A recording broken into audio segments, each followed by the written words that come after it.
नमस्कार मित्रों, श्रवण कुमार जैसा पुत्र सबको दे भगवान। यह कथन तो आपने सुना ही होगा। इस संसार के लगभग सभी माता पिता की यही चाहत होती है कि उनका पुत्र श्रवण कुमार बने। पुत्र हो तो श्रवण कुमार जैसा। आइए मित्रों, जानते हैं श्रवण कुमार के बारे में।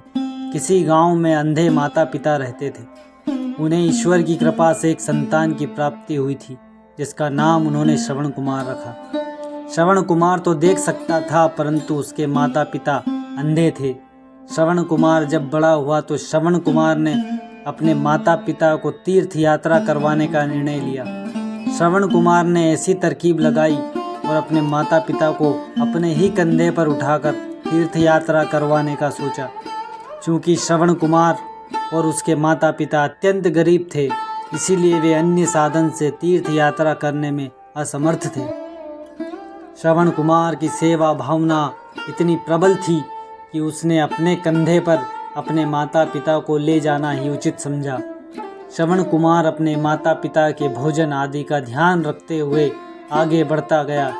तीर्थ यात्रा करते करते श्रवण कुमार राजा दशरथ की नगरी अयोध्या पहुंचा। उन्हें काशी जाना था, परंतु रात्रि होने के कारण वे उसी अयोध्या नगरी में पहुंच गए। राजा दशरथ बड़ा ही सेवाभावी राजा था। उसने तीर्थ यात्रियों के रुकने हेतु जगह जगह कुटिया बना रखी थी, जिससे कि आने जाने वाले को रात्रि विश्राम हेतु उचित स्थान मिल सके। उसी कुटिया में श्रवण कुमार और उसके माता पिता भी ठहरे थे। कुछ समय बाद श्रवण के माता पिता को पानी की प्यास लगती है। वह श्रवण कुमार को पानी लाने को कहते हैं। श्रवण कुमार पानी लेने चला जाता है। इधर श्रवण के माता पिता अत्यधिक प्रसन्न होते हैं और कहते हैं कि हे भगवान, श्रवण जैसा पुत्र सभी को प्रदान करें। उधर श्रवण कुमार सरयू नदी के किनारे अपने माता पिता के लिए जल भरने लगता है, परंतु उसी सरयू नदी के पास राजा दशरथ भी विचरण कर रहे थे। जैसे ही राजा दशरथ ने पानी में हलचल की आवाज़ सुनी, उन्होंने सोचा कि कोई वन्य पशु इस जलाशय को अशुद्ध कर रहा है, परंतु राजा दशरथ को साफ साफ कुछ दिखाई नहीं पड़ रहा था। राजा दशरथ शब्द भेदी बाण चलाकर उन्होंने सीधा श्रवण कुमार की छाती में वह शब्द भेदी बाण मार दिया। श्रवण कुमार जोर से चीखने लगते हैं और कहते हैं कि मुझे किसने बाण मारा? आखिर मैंने किसी का क्या बिगाड़ा था? मैंने तो कभी स्वप्न में भी किसी का बुरा नहीं चाहा। श्रवण कुमार की चीख सुनकर राजा दशरथ श्रवण के पास पहुंचते हैं और श्रवण से माफ़ी मांगते हैं और कहते हैं, हे वत्स, मैंने पशु समझकर बाण चलाया था। मैंने तुम पर बाण नहीं चलाया वत्स, नहीं चलाया। ऐसा कहकर रोने लगे। श्रवण कुमार राजा दशरथ से हाथ जोड़कर निवेदन करते हैं कि वो उनके माता पिता की प्यास बुझा दे और उनकी तीर्थ यात्रा का प्रबंध करें।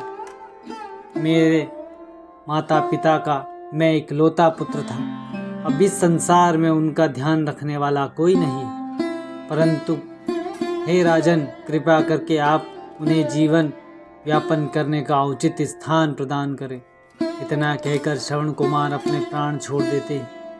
अब राजा दशरथ दिल पर बोझ लिए, पानी का कमंडल हाथ में लिए श्रवण के माता पिता के पास पहुंचते हैं। श्रवण के माता पिता बेसब्री से अपने पुत्र श्रवण का इंतजार कर रहे थे। जैसे ही राजा दशरथ उनके माता पिता को जल देते हैं, श्रवण के माता पिता पहचान जाते हैं कि यह श्रवण नहीं कोई और है। तब श्रवण के माता पिता पूछते हैं कि तुम कौन हो और मेरा पुत्र श्रवण कहाँ है? राजा दशरथ अपने कपकपाते होंठों से कहते हैं कि मैं आपका अपराधी हूँ। इस राज्य का राजा दशरथ हूँ। मेरे ही हाथों से मैंने पशु जानकर अनजाने में आपके पुत्र श्रवण को शब्द भेदी बाण मारा है। मैं आपका अपराधी हूँ, कृपया कर मुझे दंड दीजिए। तभी क्रोधित हुए श्रवण के पिता कहते हैं, हे राजन, दंड तो हम तुम्हें नहीं दे सकते, परंतु श्राप तुम्हें जरूर देंगे। हे राजन, जिस प्रकार मैंने अपने पुत्र का वियोग सहा है, तुम भी उसी प्रकार अपने पुत्र के वियोग में तड़पोगे और तड़प तड़प कर मरोगे, तड़प तड़प कर मरोगे। राजा दशरथ ने भी अपने अपराध का प्रायश्चित करने हेतु श्राप को शिरोधार्य किया। श्राप देते ही श्रवण के पिता को मृत्यु हो जाती है। अपने पुत्र के वियोग श्रवण की माता भी अपने प्राण उसी समय त्याग देती है। एक दंत कथा के अनुसार यह भी सुनने में आता है कि श्रवण कुमार की प्यास बुझाने के लिए राजा दशरथ ने ही उस नदी की रक्षा की थी। तो मित्रों, यही थी श्रवण कुमार की कथा। धन्यवाद। मातृदेवो भव, पितृदेवो भव।